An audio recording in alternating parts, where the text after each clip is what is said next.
Hi guys, David here. Today we're going to talk about GoFund places and the best places to visit in Australia. We love people from the Northern Hemisphere to vacation and see our great country and tourist attractions. Here at GoFund Places, we would like to help you make your experience exciting and enjoyable. Australians are a friendly lot, especially to holiday visitors, and will go out of their way to see that tourists enjoy their stay in Australia so that they will wish to return to experience even more of our great southern land. This is the first of a series of information from GoFund Places to inform visitors of Australia and the nearby neighbours of New Zealand. How to get here, what to see, where to stay. I know you will find this a valuable website for information. Whether you are backpackers, a family, couple or senior visitors. Before we start going through, a range of additional images is provided for a more in-depth view of the destinations. I need to inform you that we will move through the images fairly quickly, and I will not comment on every slide. If you click on each of the photos, you'll be taken to a link to provide that additional information on that destination. Note, these are not the only destinations, as there are many more dependent on your interests. I also remind you there is a link to a page, Australian Information and Facts, that provides you with maps and other information on Australia. Now, this is one of such maps of the page that lists the Australian states, main cities and tourist attractions. First up we have Sydney, Australia. Its largest city that's very cosmopolitan. It has one of the best harbours in the world and iconic views of the Sydney Harbour Bridge and the stunning Opera House.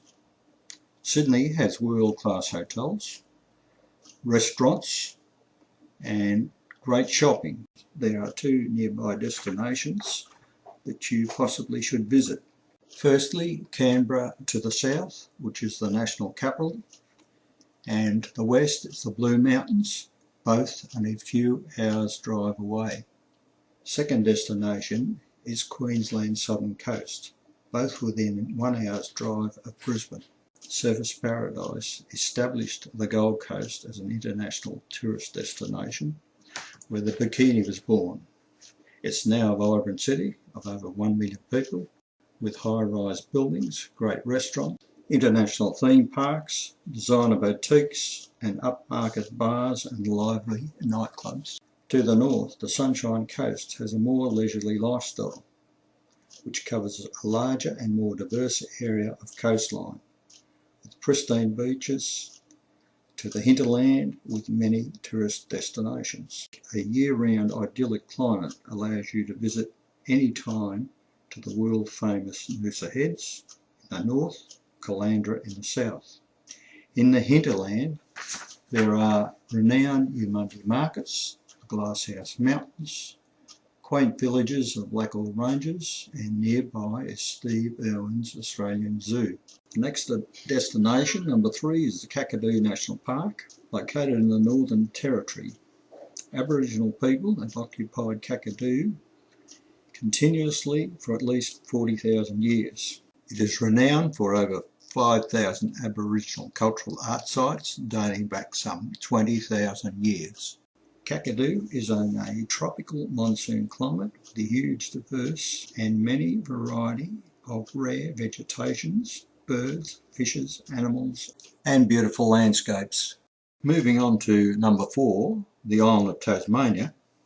Some 37% of the landmass is a relatively pristine natural environment of reserve. Many of the parks are mountainous and rugged. Hobart is the capital of Tasmania, one of Australia's first settlements established by the English in the 1800s, was a penal colony.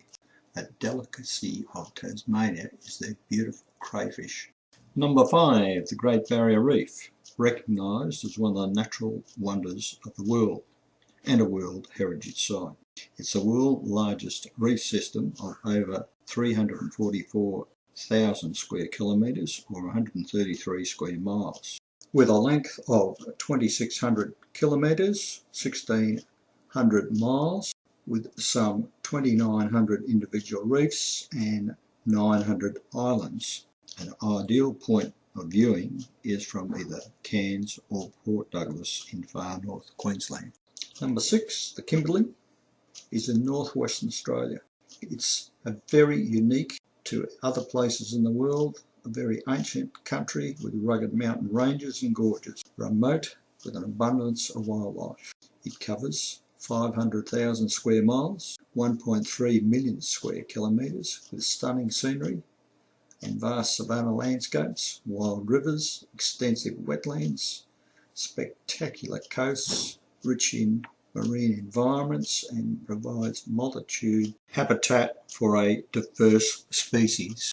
Number 7 is the Barossa Valley, which is one of the premium wine areas of Australia, 1 hour north of Adelaide, which is the capital of South Australia. The Barossa is one of the finest wine producing regions in the world. For wine lovers, providing an excellent range of quality Australian wines, the area is rich in mainly Germanic history. Number 8 is Melbourne, the capital of Victoria, known for its cosmopolitan lifestyle, culture, range of quality restaurants, excellent hotels, and remains Australia's sporting and arts capital. In the last 2 years, Melbourne has been ranked as the world's most livable city. Uluru, or Ayers Rock, is Australia's most recognisable natural landmarks that is World Heritage listed and is found in Australia's Red Centre in Northern Territory. Uluru changes dramatically in colour with the change in the weather. It is a sandstone formation and is one of the world's largest monoliths, rising over 1,000 feet. The humble camel was brought into Australia by settlers, and they have settled into the desert very nicely, thank you. In some places they are in high numbers and are exported. Number 10, the Great Ocean Road, is the final destination.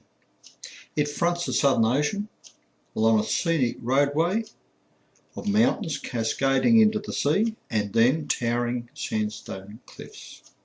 The famous 12 Apostles is a great tourist attraction, although due to the high seas there are no longer 12 to see.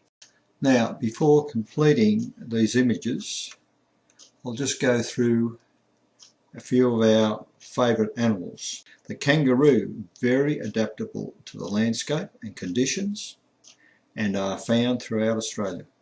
Next is our flightless bird, which is called the emu. It's smaller than an ostrich and can run very fast. It is also found throughout Australia, but not in the same quantity. The final animal is the koala. They only live in forested areas, but do suffer from urbanisation, dogs and cars. Their numbers are falling in many areas and are of a considerable concern. So in closing, I'd like to thank you for your time. Should you require any additional information on any subject, send me an email at leadcourtwaters@westnet.com.au. You can find that on the website of Go Fun Places Oz. For any regular updates, I suggest you sign up for my free newsletter. Until next time, make it a great day. David.